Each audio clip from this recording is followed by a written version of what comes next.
Bismillahirrahmanirrahim. Assalamualaikum warahmatullahi wabarakatuh.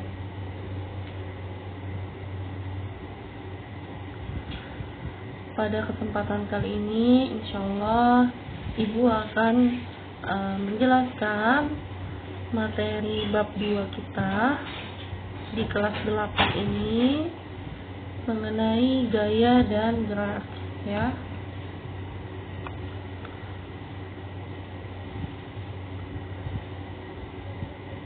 Seperti yang kita miliki bahwa kita menggunakan buku Erlangga di tahun ajaran ini, ya. Nah, bab 2 tentang gaya dan gerak di sini insyaallah yang akan kita bahas adalah mengenai gerak berupa jenisnya, pengertiannya, sifatnya,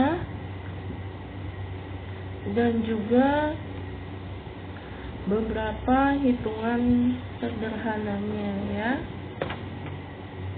Kemudian nanti kita juga akan membahas mengenai gaya, macam-macamnya apa, terus apa sih yang dimaksud dengan resultan, terus cara mengukurnya bagaimana sih, terus melukiskan gayanya seperti apa, dan yang terakhir adalah aplikasi gaya pada kehidupan sehari-hari, ya, digunakan sebagai apa.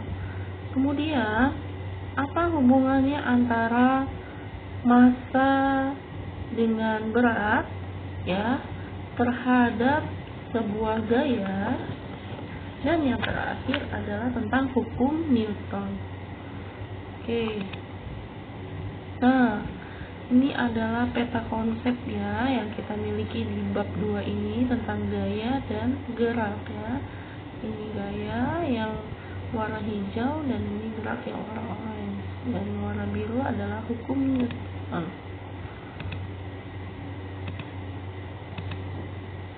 Nah, di sini sesuai dengan yang ada di buku, ya, kalau gerak itu bergerak, benda yang bergerak terhadap titik acuan, ya, atau Ibu singkat sebagai perubahan posisi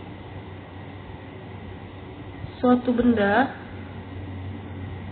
sehingga jarak dan kedudukannya berubah dari titik acuan, ya. Misalnya ini ada kereta api dari stasiun A ke stasiun B, dia akan berubah, kan? Dia akan memiliki jarak, akan memiliki kecepatan, dan akan memiliki arah, ya. Nah, nanti kita akan bahas mengenai vektor dan saklar, apa maksudnya, ya. Selanjutnya,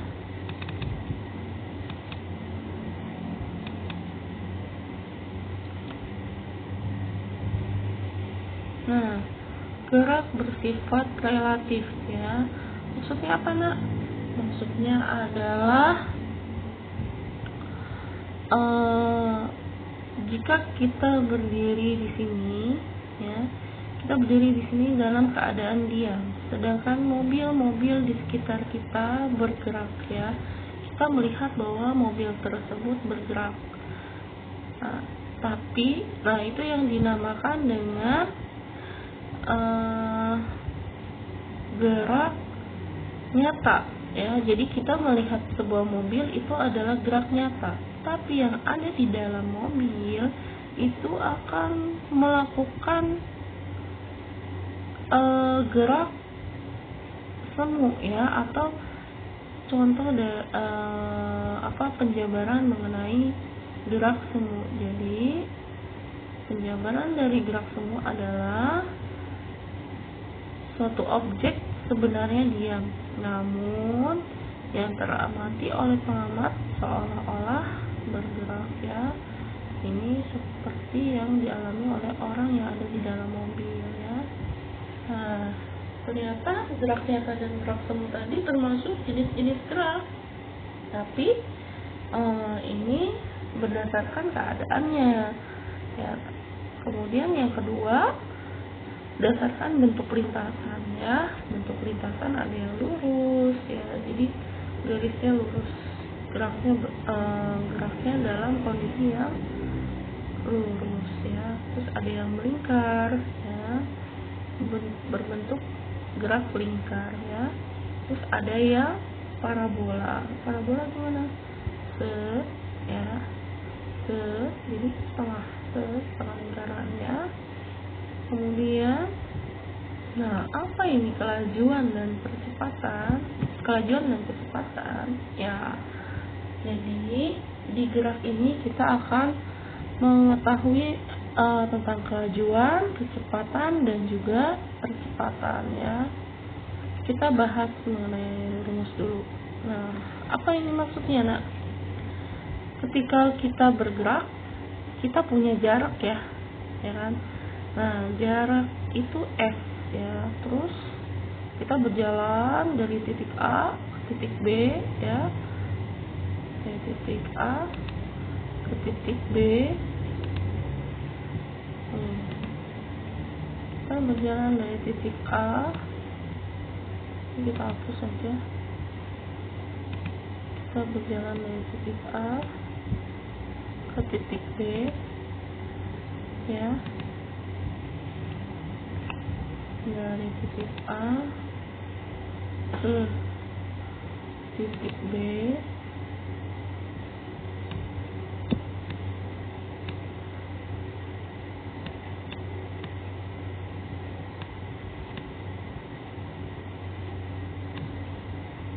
ya. Kita berjalan dari titik A ke titik B ya kan? Pertama dari sini ke sini ada jarak, oke?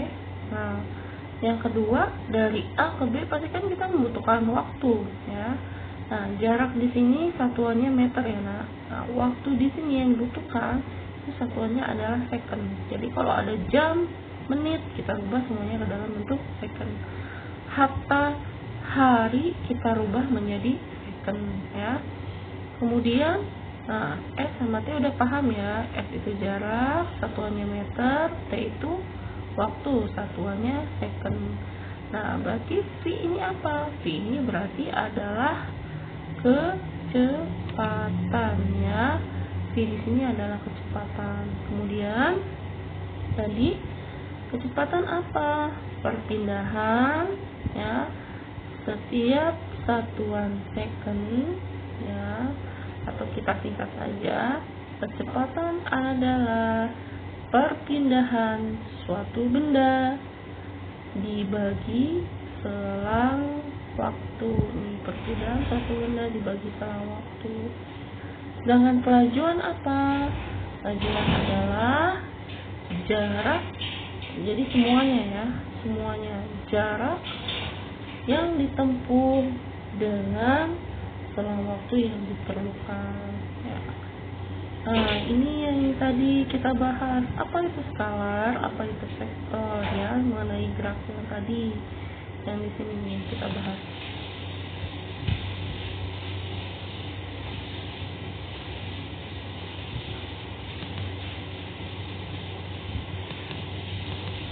Sebentar.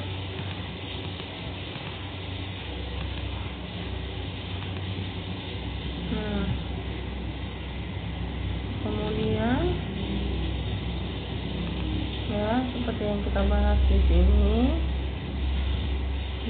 Di sini kan tadi dibilang ada saklar dan ada vektor ya. Maksud saklar dan vektor apa? Maksudnya skalar ya, skalar dan vektor. Skalar itu dia punya nilai saja, tapi kalau vektor dia punya arah dan juga punya nilainya. Jadi kalau kecepatan punya arah dan nilai, sedangkan kelajuan hanya memiliki nilai. Ini salah satu contoh dari kelajuan dan kecepatan. Ya, ada sebuah mobil berjalan dari Bogor ke Puncak. Kelajuannya 10 meter per second ya. lajuan tadi rumusnya apa? V sama dengan S per T ya. S di sini adalah jarak ya kan, T di sini adalah waktu, V adalah kecepatan. Nah, karena yang diketahui kecepatan, maka kecepatan dikalikan waktu ya. Kecepatannya 10 meter per second. Nanti kalau soal ditulis ya satuannya 10 meter per second dikali 7.200 second. Nah, langsung aja dikali ya 72.000 meter. Maka dari meter ke kilometer dibagi 1000 jadi 72 kilometer. Nah, lanjut terhadap jenis gerak selanjutnya yaitu GLB ya. GLB berarti lintasannya lurus dan kecepatannya tetap ya. Jadi waktunya sama, kecepatannya sama ya, jadi geraknya lurus dan beraturan ya.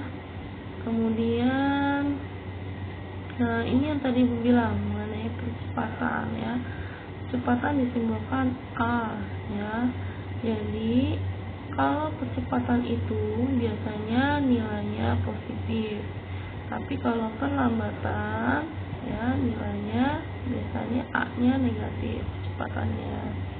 Nah, paham ya, kecepatan itu berarti lajunya nambah. Tapi kalau lambat, perlambatan lajunya laju atau cepatnya berkurang ya. Kemudian apa yang terakhir adalah mengenai GLBB di gerak ini ya.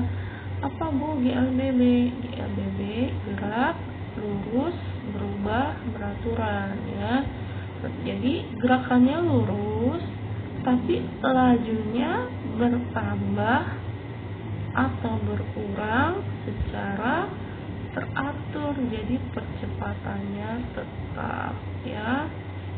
Nah, GLBB dan GLB biasanya bisa dilihat dengan cara praktikum ticker timer ya. Tulisannya gimana Bu? T I C K E R, ticker bahasa Inggris ya, timer ya. Nah, di ticker timer itu nanti ada pola-pola gerakan yang dalam bentuk titik-titik ya. Kalau titik-titiknya rapat, maka geraknya itu lambat. Tapi kalau titik-titiknya renggang, maka geraknya itu cepat ya. Kalau misalnya titik-titik cepat, titik-titik lambat, titik-titik cepat, maka geraknya dipercepat, terus diperlambat, kemudian dipercepat kembali ya. Nanti ada contoh soal dalam bentuk grafik ya atau gambar. Nah, kemudian apalagi praktikumnya selain ticker timer, yaitu tetesan oli ya. Jadi tetesan oli juga bisa menunjukkan geraknya itu GLB atau GLBB ya. Bagaimana cara membacanya? Nanti kita ada session pembahasan soal. Oke, lanjut mengenai gaya ya. Gaya dapat dipercepat dan dapat diperlambat. Tapi pengertian gaya itu apa? Oh, berarti gaya itu adalah dorongan. Jadi kalau kita mendorong atau menarik ya, terus bendanya tersebut bisa berubah bentuknya atau arahnya atau geraknya atau kecepatannya, maka benda tersebut akan melakukan sebuah gaya. Nah, gaya itu berlawanan arah dengan akan berlawanan arah dengan arah gaya ya. Jadi kalau misalnya gayanya ke kanan, berarti arahnya ke kiri ya. Nanti di situ ada hukum mengenai aksi reaksi atau hukum Newton ya. Kemudian yang kedua adalah melukis gaya. Gimana Bu cara melukis gaya? Pertama kita buat titik dulu. Titik. Nah, ini contohnya ya. A di sini sebagai titik pusat awal. Nah, kemudian kita tarik garis ke kanan. Nah, maka di sini adalah sebuah gaya F ya. Kalau misalnya gayanya ada 5 gimana Bu? Tapi ke kanan semua, ya udah. Berapa nilai gayanya? Misalnya 2, 4, 4, 6, 7, 2, 4, 4, 6, 7 ya, misalnya gitu. Berarti F1 bikin ya, F1 ke kanan sampai ke angka 2 ya. Kita bikin garis nanti. Garis biasa kayak kalian bikin pola bilangan itu loh, yang garis bilangan ya. Di sini ada 0, 1, 2, 3, 4, 5, 6, 7, 8 ya. Kalau F1 sama dengan 2 Newton, maka tarik garis sampai angka 2. F2 sama dengan 5, maka tarik ke angka sampai ke angka 5 ya, tulis F2. Begitu pula seterusnya ya. Itu saya menulis gaya. Tapi kalau misalnya yang satu berlawanan arah nilainya negatif gimana Bu? Ya berarti tarik garis ke kiri begitu ya. Kemudian bagaimana Bu cara mengukur gaya? Nah, ini ada 2 nih alatnya. Pertama neraca pegas, yang kedua dinamometer. Jangan lupa nih dihafalkan. Dinamometer dengan neraca pegas. Oke. Nah, resultan gaya. Jangan lupa ya, resultan gaya itu dilambangkan R ya. Apa maksudnya resultan gaya? Resultan gaya itu adalah total sebuah gaya ya. Kalau misalnya gayanya searah berarti ke kanan semua misalnya, tapi semuanya ditambah. Tapi kalau gayanya berlawanan arah maka harus dikurang. Jadi kalau misalnya satu ke kanan yang satu ke kiri, berarti kanan dikurangi kiri ya, gitu. Terus ini dia macam-macam gaya. Macam-macam gaya, ada gaya otot, magnet, gravitasi, mesin listrik, pegas, dan gaya gesek. Nah, gaya gesek ini biasanya sering kita lihat ya ketika kita mendorong sebuah meja ataupun mendorong sebuah kursi atau mendorong benda apapun ya, itu akan melakukan gaya gesek. Misalnya kita ngepel nih, nah itu juga akan melakukan gaya gesek. Maksudnya apa gaya gesek? Gaya gesek itu gaya yang timbul akibat pergeseran dua permukaan benda atau lebih ya kan. Oh, misalnya kita lagi ngepel, ada lantai dan ada kain pel ya. Jadi antara dua permukaan benda, permukaan mana? Permukaan lantai dengan permukaan kain pel. Nah, itu akan kita gosok-gosokkan ke lantai hingga lantainya bersih kan. Nah, itu salah satu jenis gaya gesek. Nah, gaya gesek dibagi lagi nih nak, ada yang statis, ada yang kinetis. Kalau yang statis, jadi si kain pel belum digeser ya, sedangkan belum digosok ke lantai ya, baru nempel di lantainya saja. Itu F sama dengan 0 atau gayanya cuma 0 ya, belum ada gaya yang keluar. Nah, ketika ketika kain pelnya digosok ke lantai, maka akan timbul gaya kinetis ya. Jadi bendanya sudah bergerak ya. Kemudian gaya gesek kinetis dengan gaya statik maksimum. Jika kita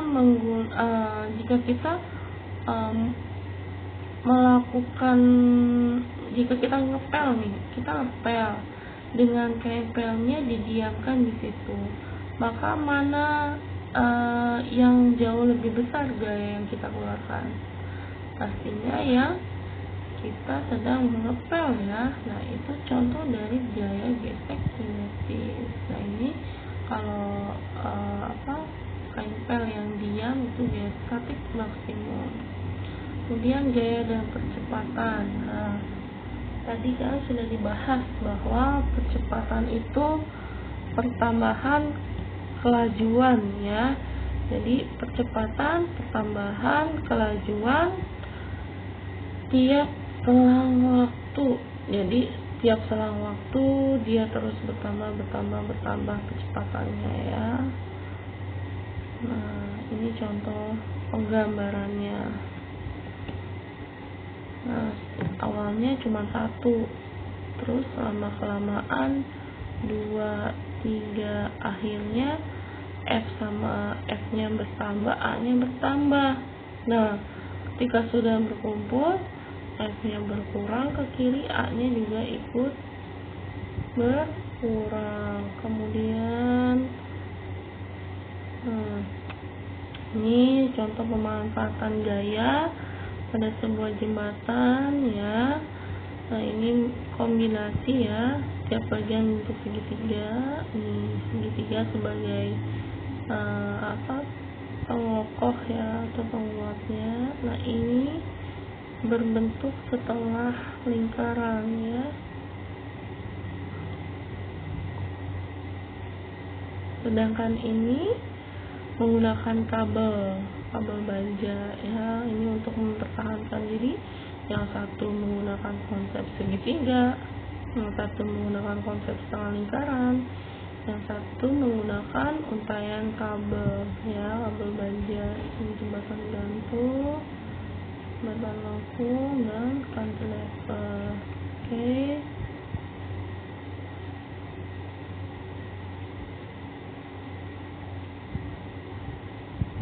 Massa dan berat benda. Nah, hubungannya apa ini nak? Maksudnya adalah massa itu adalah ukuran banyaknya materi yang terkandung dalam suatu benda, atau secara fisika diartikan sebagai sifat fisiknya suatu benda untuk menjelaskan perilaku objek ya.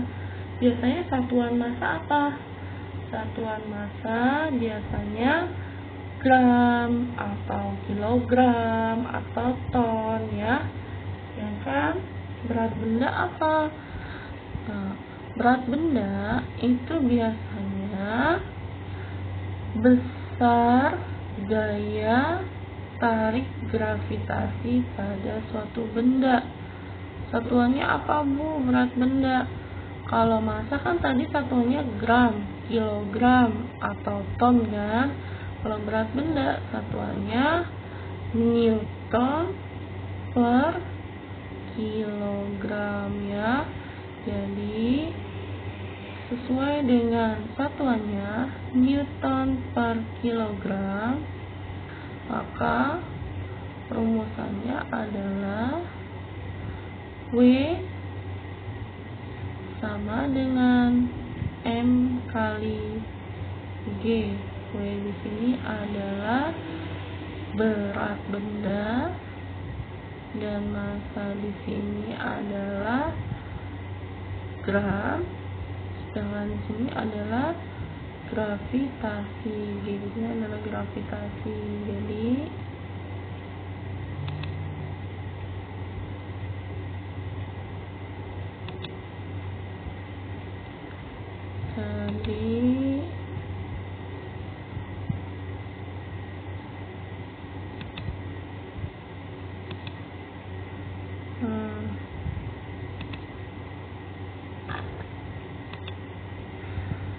kemudian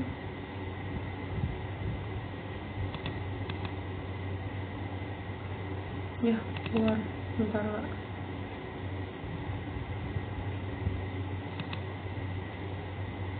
Sebentar.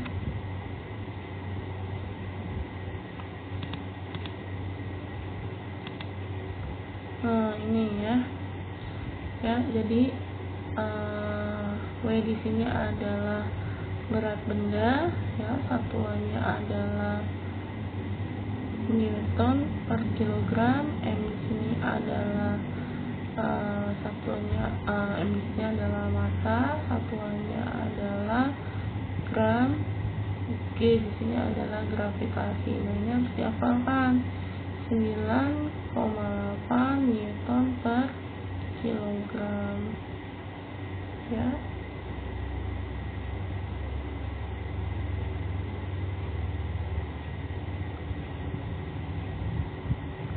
Nah, nanti hasil akhirnya adalah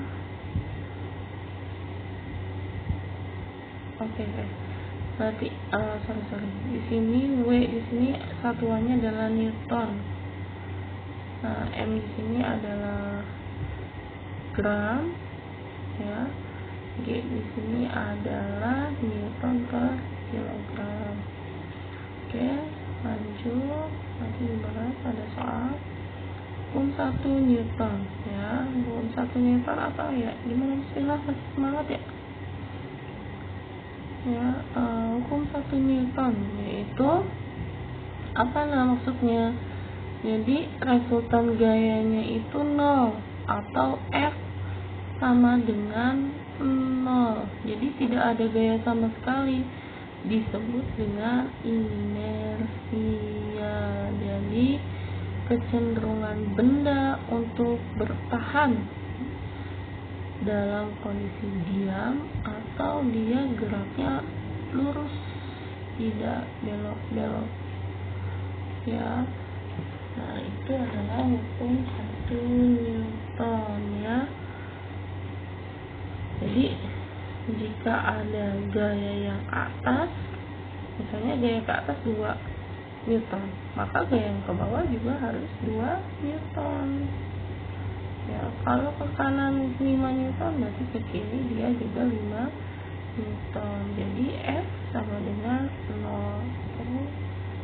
Hukum 2 Newton. Nah, kalau hukum 2 Newton biasanya ada sebuah gaya dan ada sebuah kecepatan, ya. Jadi gayanya itu kecepatannya akan bertambah secara teratur atau kecepatannya akan berkurang secara teratur. Makanya ada hubungan antara massa, gaya, dan kecepatan. Mana massanya ini? M, gayanya F, kecepatannya A, ya. Percepatannya A, ya. Jadi F sama dengan M dikali A, atau kalau percepatannya bertambah maka gayanya akan bertambah. Kalau M-nya besar maka gayanya yang dikeluarkan akan besar. Jika satu buah lemari yang tingginya 50 cm yang tingginya 2 meter kita dorong, maka gaya yang kita keluarkan pastinya besar, ya. Tapi kalau misalnya lemarinya itu tingginya cuma 50 cm, maka gaya yang kita keluarkan kecil. Jadi dia berbanding lurus, ya, gaya dengan massa ataupun percepatan. Selanjutnya hukum 3 Newton, ya. Hukum 3 Newton itu aksi reaksi. Maksudnya apa?